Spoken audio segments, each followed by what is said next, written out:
సరే ఇటు రోజా గారి విషయం గురించి మనం మాట్లాడుకోవాల్సొస్తే ఆమె పైన ఎస్సీ, ఎస్టీ అట్రాసిటీ కేస్ నమోదైంది. అంటే అంతకుముందు తను అధికారంలో ఉన్నప్పుడు టూరిజం మినిస్టర్‌గా చేసింది కదా! ఎక్కడో వెళ్ళినప్పుడు తన చెప్పుల్ని పక్కనున్న అధికారికి ఇచ్చింది. తనతో మోయించింది అని చెప్పేసి ఇప్పుడు దళితులు కేసేయడం జరిగింది. సో, ఏ విధంగా చూస్తారు సార్ ఈ కేస్‌ని మీరు?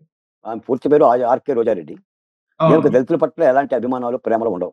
హ్మ్. ఇప్పుడు ఆమె దగ్గర పనిచేస్తున్న అనుచరుడి చేత చెప్పులు మోయించడమే కాదు. హ్మ్.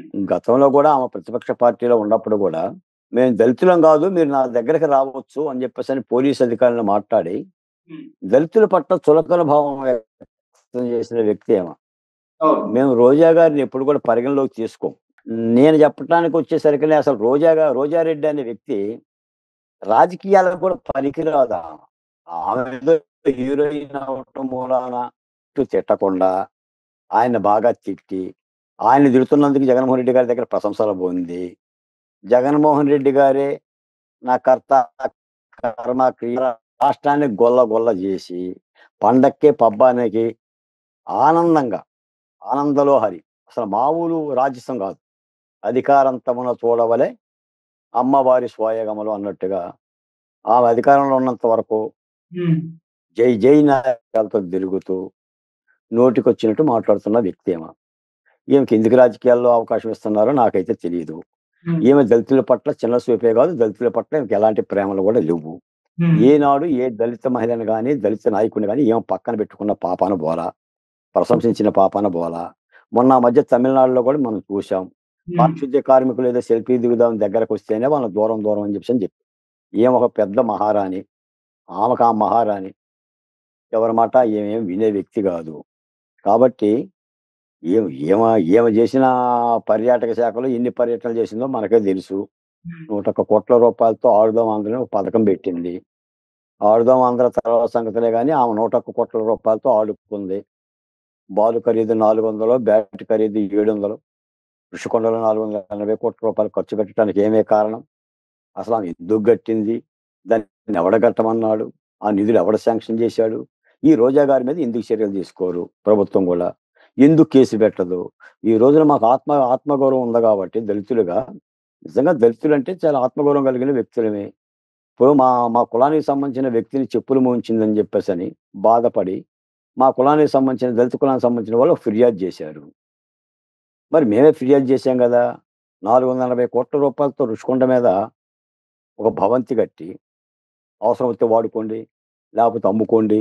లేపోతే కూల్చుకోండి అని మాట్లాడుతున్నారంటే, హ్మ్. ఈ రోజున కూటమి ప్రభుత్వం ఏం జేయాలి? అవును. రోజా మీద విచారణ చేయకూడదా? ఆమె 5 ఏళ్ల పరిపాలనా కాలంలో విచారణ కమిటీని ఎయ్యాలి గదా! ఆడుదాం ఆంధ్రకి ఎన్ని కోట్ల రూపాయలు మంజూరైనియి? ఎక్కడ ఖర్చు పెట్టారు? ఎంత ఖర్చు పెట్టారు? ఆమెకు ఎక్కడి నుంచొచ్చినియి 10 కార్లు? ఎక్కడి నుంచొచ్చినియి మద్రాసు, హైదరాబాదు, నగర్‌లో బంగళాలు? విచారణ జేయాలి గదా! ఇప్పుడు పేరుకేమో మనం విమర్శిస్తాం. రోజా గారు అవినీతికి పాల్పడ్డారని. ఆమె అవినీతి మీద ఏ విచారణ చెయ్యం. అవును. ప్రభుత్వం ఏ కేసు పెట్టదు. ఎలా మరిది? ఎలా సమస్య పరిష్కారం అవుతుంది? అంటే మనం ఏమి కేసు పెట్టట్లేదంటే ఆ రోజా మీద ఆ కంప్లెయింట్‌తో కేసు కడతారా? ఎస్సీ, ఎస్టీ అట్రాసిటీ కేసు పెడతారా? పెట్టి జైలుకి పంపించగలుగుతారా? ఇప్పటికెవరు రాలేదు. నా అవును. ఇష్టం. నా డన్ దగ్గరే ఉన్నాను నేను. నేను వస్తే వస్తా లేకపోతే లేదు. హ్మ్. నా గేట్ దగ్గరకొచ్చి పొయ్యారంట అని రామ్ గోపాల్ వర్మ చెప్తున్నాడు. మరి చెప్తున్నారు. అక్కడే 4, 5 కేసులు నమోదయినాయి ప్రకాశం జిల్లాలో. హ్మ్. మరి పోలీసులు ఎప్పుడు అరెస్ట్ చేస్తారు? ఇదొక టామ్ అండ్ జెర్రీ ఆట అయిపోయింది. అవును. పె పె పిల్లి పట్టుకోదు, ఎలుక దొరకదు. హ్మ్. ఇప్పుడు కేసు కట్టినప్పుడు రామ్ గోపాల్ వర్మ ఏంటి? రామ్ గోపాల్ వర్మ అబ్బాయినా సరే లాక్కు రావాలి గదా! గత ప్రభుత్వం అట్నే లాక్కొచ్చింది గదా! అవును. దేవినేని ఉమ, హ్మ్. అచ్చెన్నాయుడు, కొల్లు రవీంద్ర, ధూళిపాల నరేంద్ర, రఘురామకృష్ణంరాజు, లేదా అమరావతి రైతులు, లేదా బాలకోటయ్య మీద 41 నోటీసులు నాకు 14 సార్లు ఇచ్చారు. ఓకే. ఇల్లు కదలటానికి వీల్లేదని హౌస్ అరెస్ట్ చేశారు. మరి మాకిచ్చారు గదా! మరి ఏది? ఆర్‌జీవీ దగ్గరికి ఎప్పుడు బోయారు? ఎవరు బోయారు? ఆయన ఛాలెంజ్ చేస్తున్నారు ఇప్పటికి ఛానెల్‌లో గూర్చొని.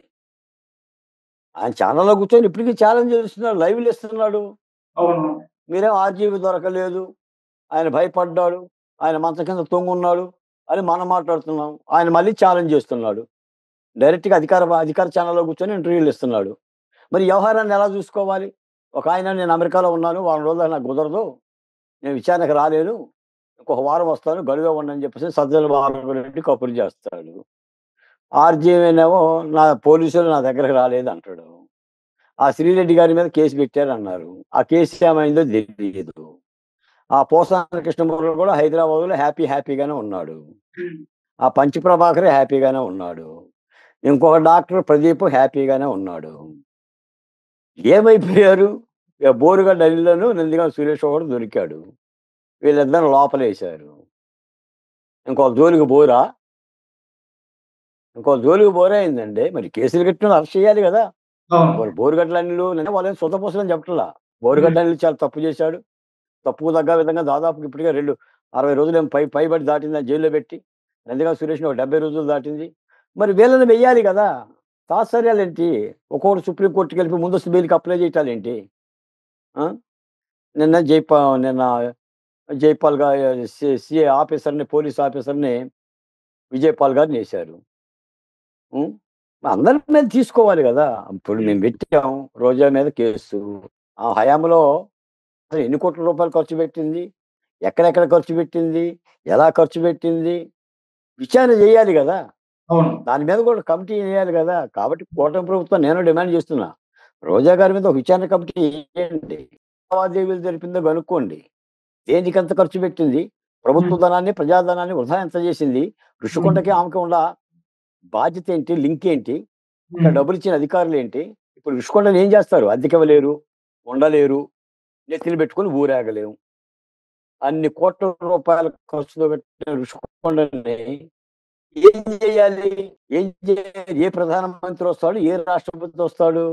ఆ వ్యవహారం అసలు ఎందుకొచ్చింది? ఇదని విచారించాలి. నిజాయితీగా, నికార్సుగా గనక విచారణ గనక జేస్తే తీసుకోవాల్సిన అవసరం అయితే ఉంది. తర్వాత ఆమె గూడా రూపాయి అంది. లోకేష్ గారిని పప్పు అంది. అవును. నోటికొచ్చినట్టు మాట్లాడింది. ఏ పార్టీ అయితే సీటిచ్చి 2 సార్లు ఎమ్మెల్యే సీటిచ్చిందో ఆ పార్టీకి సంబంధించిన అధినేత చంద్రబాబు నాయుడు గారినే తిట్టుకొని తిట్టింది. నోటికొచ్చినట్టు మాట్లాడింది. అంటే తల్లి చలిబాలు తాగి తల్లి రొమ్మే గుద్దినట్టుగా ఏ పార్టీ అయితే రాజకీయ భిక్ష పట్టిందో ఆ రాజకీయ పార్టీని తిట్టేసేసి పక్కనున్న పార్టీలో చేరిపోయి ఇప్పుడు జగన్మోహన్ రెడ్డి గారిని పొగిడే ప్రయత్నం చేస్తుంది. మరి వీటి మీద ఎలా ఆలోచించాలి? కాబట్టి ఇయన్నీ ప్రజలు ఆలోచిస్తున్నారు. నేనేమంటానంటే కూటమి ప్రభుత్వంలో పెద్దలు గాని, లేదా తెలుగుదేశం పెద్దలు గాని ప్రజలు ఏం ఆలోచించట్లేదని అనుకోకూడదు. ఏం జేస్తున్నాం? ఎలా జేస్తున్నాం? రోజా గారు దళితుల చేత చెప్పులు మోపిస్తే ప్రభుత్వం ఏం చర్యలు తీసుకుంది? తీసుకుందా? తీసుకోలేదా? ఆడుదాం ఆంధ్ర 101 కోట్ల అవినీతి మీద ఏం చర్యలు తీసుకుంది? లేదా రాజీ పడ్డదా? తీసుకోదా? ఇవన్నీ అంశాలే. ఇవన్నీ కూడా పరిగణలోకొస్తాయి. తప్పనిసరిగా రోజా మీద కూడా విచారణ జేసి చర్యలు తీసుకుంటే ఈ ప్రభుత్వానికి మంచిది. వీళ్ళు ఎన్నికల్లో చెప్పారు. తీసుకుంటామనే జెప్పారు. తీసుకుంటామని జెప్పిన ప్రభుత్వానికి తీసుకోండి అని జెప్పేసి నాలాంటోళ్ళు మళ్ళీ గుర్తు చేయటమే బాధాకరం. అసలు ప్రభుత్వమే ఆగకూడదు. అవును. మేము కంప్లెయింట్ చేసే వరకు గూడా ఆగకూడదు. తప్పనిసరిగా విచారణ పరం చెయ్యాలి. హ్మ్. విచారణ పరం చేపట్టాలి ప్రభుత్వం. పవన్ కళ్యాణ్ గారు కూడా ఈ అంశం మీద కూడా దృష్టి పెట్టాలి. ఓకే. సార్ మీరన్నట్టు రోజా గారి పైన ఆడదాం ఆంధ్ర ఒకటి కేసు నమోదైంది. అలాగే తిరుపతిలో అక్రమాలు చేసిందని దానిపైన కూడా ఒకటి కేసు నమోదైంది. ఇప్పుడు మూడో కేసు ఎస్సీ, ఎస్టీ అట్రాసిటీ. ఇన్ని కేసులు నమోదవుతున్నా ఇవి ముందుకు వెళ్ళట్లేదు అన్నది హ్మ్. మీరు కూడా చెప్తున్నారు. ఎందుకింత లేట్ చేస్తున్నారు? అంటే ఏం జరిగిందన్న? ఎందుకు లేట్ చేస్తున్నారు? వీఐపీలనా చేసినోళ్ళు?